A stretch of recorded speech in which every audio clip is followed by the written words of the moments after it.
शाह महमूद कुरैशी के ज़रिए से मुफाहमत की कोशिश की जा रही है।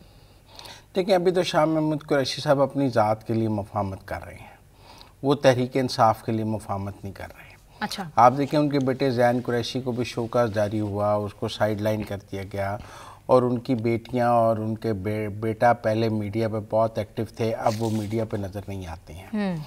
उसी तरह उनका बेटा एक डिप्टी पार्लिमानी लीडर था, उससे ओहदा वापस ले लिया गया, वो पीटीआई में साइड लाइन हो गई है उनके सारे बच्चे, और वो भी मुकम्मल तौर पर खामोश हैं और उन्होंने भी कोई बयान नहीं दिया।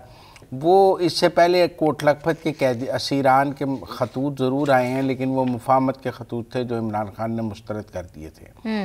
वो मुश्तरका खतूत थे, शाह महमूद कुरैशी साहब का अकेला नहीं खत था, उस पर साथ एजाज चौधरी, मियाँ महमूद रशीद वगैरह के दस्तखत साथ मौजूद थे, उसमें उमर सरफराज चीमा वगैरह के। लेकिन मैं समझता हूँ कि शाह महमूद कुरैशी साहब कोई इस पोजीशन में नहीं है कि वो पूरी तहरीक इंसाफ की मुफाहमत करा दें, क्योंकि हॉस्पिटल में भी जब ज़ेरे इलाज थे तब भी मुलाकातें हुई हैं इमरान खान की और इस्टेब्लिशमेंट की मुफाहमत करा दें। उनकी अपनी ज़ात की हद तक तो शायद को मुफाहमत हो रही है, लेकिन मुझे नहीं लगता कि उनके इमरान खान से इतने अच्छे तल्लुकात हैं कि वो इमरान खान की मुफाहमत की बात कर सकें या इमरान खान की गारंटी दे सकें। I don't think so. वो पहली दफ़ा गिरफ़्तार होकर जब रिहा हुए थे तब ये ख़बरें आई थी कि उनको मुफाहमत का टास्क दिया गया है, लेकिन इमरान खान ने मुस्तरद कर दिया था। आज भी मैं समझता हूँ कि उन्होंने जेल से खतूत लिखे हैं जो इमरान खान ने मुस्तरद किए हैं। तो खान साहब का कोई आशीर्वाद या खान साहब का कॉन्फिडेंस शाह महमूद कुरैशी को हासिल नहीं है, बल्कि वो जितने बरी होते जा रहे हैं मुकदमात में, उतना ही इमरान खान का और तहरीक इंसाफ का उनके बारे में शकूक व शुबात पैदा होते जा रहे हैं। वो समझ रहे हैं उनकी सेटलमेंट हो गई है, इसलिए वो बरी हो रहे हैं। लिहाजा इस बरियत का एक फ़ायदा तो है कि वो क्लीन चिट के साथ बाहर आ जाएंगे। एक नुकसान मुझे ये भी लगता है कि उनका तहरीक इंसाफ में जो कैरियर है वो महदूद होता जाएगा, वो कट टू साइज़ होते जाएंगे, वो ट्रिम होते जाएंगे, वो खुडे लाइन लगते जाएंगे।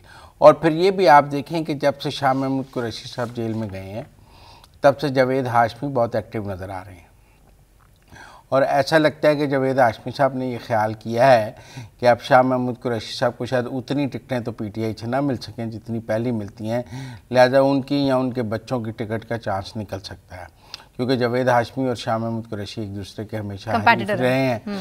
तो मुझे लगता है कि शाह महमूद कुरैशी साहब, ये बरियत भी शाह महमूद कुरैशी साहब के लिए कुछ सियासी आसानियाँ नहीं लाएगी, क्योंकि मुझे नहीं लगता कि इस बरियत के बाद वो कोई नया ग्रुप बना सकें। मतलब ठीक है, फवाद चौधरी वगैरह उन्हें मिलने गए हैं, लेकिन मैं नहीं समझता कि शाह महमूद कुरैशी साहब को अलग धड़ा बना सकते हैं और उस धड़े में कुछ लोग शामिल होकर वो धड़े को लीड कर सकते हैं। ऐसी मुझे सूरत हाल नज़र नहीं आती है। फिर शाह महमूद कुरैशी साहब का हाल भी फवाद चौधरी साहब वाला होना है। जैसे फवाद चौधरी साहब को कोई पार्टी नहीं ना कबूल करती है और उनके पास पीटीआई में वापस जाने के अलावा कोई ऑप्शन नहीं है। शाह महमूद पीपल्स पार्टी में नहीं जा सकते, उनकी और पीपल्स पार्टी की बहुत राइवलरी है। शाह महमूद नून लीग में भी नहीं जा सकते, बहुत मुश्किल है उनका नून लीग में जाना। नून लीग ने उनको ऑफ़र की थी जब वो पीटीआई में जा रहे थे कि वो नून लीग में शामिल हो जाएं, लेकिन उस वक़्त उन्होंने नून लीग को मुस्तरद कर दिया था। अब सूरत हाल ये कि ऐसे में आपके पास घर तो एक ही बच जाता है पीटीआई और इमरान खान का। तो मुझे नहीं लगता है शाह महमूद कुरैशी को निकल कर मुफाहमत का ऐसा रोल प्ले करने की कोशिश करेंगे जो इमरान खान की नफ़ी होगा। वो खामोश हो जाएंगे लेकिन इमरान खान की नफ़ी नहीं करेंगे। मुझे लगता है वो चौधरी परवेज़ इलाही की तरह एक खामोश इनिंग तो खेल सकते हैं अगले इलेक्शंस तक बरियत के बाद, और वो पॉलिटिकली इतने एक्टिव ना रहें, खामोश रहें और इलेक्शन का इंतज़ार करें और पीटीआई में बैठे रहें कि हालात ऐसे ना हों कि उनको पीटीआई से निकाला जाए, बस वो खामोश बैठे रहें। ये तो मुझे मुमकिन नज़र आता है, पर मुझे ये मुमकिन नज़र नहीं आता कि वो कोई अपना धड़ा बनाकर मुफाहमत का धड़ा लेकर चलेंगे, पीटीआई को तकसीम करने की कोशिश करेंगे या मुफाहमत को आगे लेकर चलेंगे। मुफाहमत को वो तब ही लेकर चलेंगे जब इमरान खान उनको कहेंगे। मुझे नहीं लगता वो इमरान खान की नफ़ी करेंगे। मुझे लगता है वो एक सेफ इनिंग आगे खेलेंगे। उनका पॉलिटिकल कैरियर सेफ इनिंग खेलने वाला है, अनसेफ इनिंग उन्होंने कभी नहीं खेली। बिल्कुल ठीक है। मतलब सब आगे बढ़ते हैं और बात कर लेते हैं पाकिस्तान में जो बात हो रही है और मुसलसल हो रही है सिंतास मुआहदे के हवाले से कि भारत सिंतास मुआहदे की एक दफ़ा नहीं मुसलसल खिलाफ वर्जी कर चुका है। और इस हवाले से इसहाक डार साहब का वज़ीर ख़ारजा का जो स्टेटमेंट है वो बड़ी इंपॉर्टेंट है कि भारत सिंतास मुआहदे की मुसलसल खिलाफ वर्जी, और वज़ीर ख़ारजा ने इस हवाले से ख़बरदार ये किया है कि अब इंसानी बहरान पैदा होने का ख़तरा है।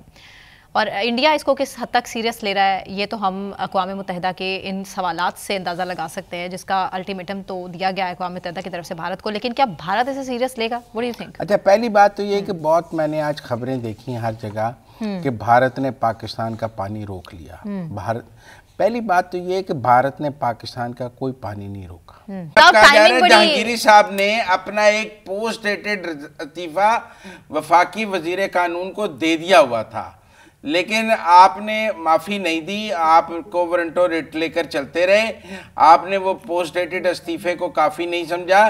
तो मैं इसलिए पूछ रहा था कि अगर आपको इस्तीफा कबूल नहीं था तो आगे फौजदारी कार्रवाई क्यों नहीं करेंगे आप? देखिए, ये इस्तीफे वाली तो सिर्फ कहानियां थी, अफवाहें थी, चमगोइयां थी। इनका आईनी और कानूनी अदालती प्रोसेस से ना कोई ताल्लुक बनता है। ये एक सियासी आर्गूमेंट हो सकता है, ये एक सहाफियाना आर्गूमेंट हो सकता है, इसका आइन और कानून से कोई ताल्लुक नहीं था। रिट ऑफ कोवरेंटो का फैसला होना होता है। 1.5 साल से ये रिट ऑफ कोवरेंटो इस्लामाबाद हाईकोर्ट में अनफॉर्चुनेटली पेंडिंग पड़ी रही और उसके ऊपर फौरी तौर के ऊपर फैसला होना चाहिए था। मैं इसके बावजूद ये समझता हूं कि चीफ जस्टिस सरफराज डोगर ने बहुत हिम्मत दिखाई है अपने अदारे के अंदर शफाफियत की बुनियाद डालकर, वरना हम माजी में देखते आए हैं कि जज साहबान जो पकड़े जाते हैं करप्शन करते हुए रंगे हाथों, उनको बचाने के लिए भी जज साहबान जो है वो मुतहर्रिक रहते हैं। कई बरस तक जो है सुप्रीम जुडिशियल काउंसिल जो है वो गैर फाल रही, लेकिन सल्यूट है चीफ जस्टिस काजी फायज साहब को कि उन्होंने अपने ओहदे का हलफ उठाने के बाद पहला काम जो है वो अपने अदारे से एहतसाब का शुरू किया था। अच्छा, नहीं, अब देखें ना, इसकी माजी में एक मिसाल मिलती है। आपको पता है कोयटा रजिस्ट्री ने सजा अपने चीफ जस्टिस को हटा दिया था, सुप्रीम कोर्ट की कोर्ट, जब नवाज शरीफ दौर में मलक असद अली केस में, तो जजों की जानिब से जज को हटाने की एक रिवायत तो वो कोयटा रजिस्ट्री की मौजूद थी। उसी रिवायत के तहत अब आज तारिक जहांगीरी साहब को हटाया गया है। जी, उसके अलावा बहुत सारी मिसालें मौजूद हैं। उस मलक असद अली केस बुनियादी केस है, उसकी वजह से वो एक बुनियाद है। उसी केस को फॉलो करते हुए सिंध हाई कोर्ट से एक जज साहब थे, उनकी तैनाती जो है वो कलअदम करार दी गई। जो पीसीओ के तहत जिन जज साहबान ने हल्फ उठाया था, उनकी तैनाती का तरीकाकार जो है वो फेयर नहीं था, उसको प्रोसेस नहीं था, शफाफ नहीं था, गैर आईनी था। वो तरीकाकार गैर आईनी होने की बुनियाद के ऊपर 103 जज जो है वो निकाल दिए गए थे। ये तो फिर एक जज थे, इसलिए एक हाई कोर्ट जो है वो अपने साथी हाई कोर्ट की तैनाती को कलअदम कर सकती है। आइन के आर्टिकल 209 के अलावा भी आइन के आर्टिकल 199 के तहत कोवरेंटो में ये इख्तियार मौजूद है अदालत के पास कि वो उनको निकाल सकती है।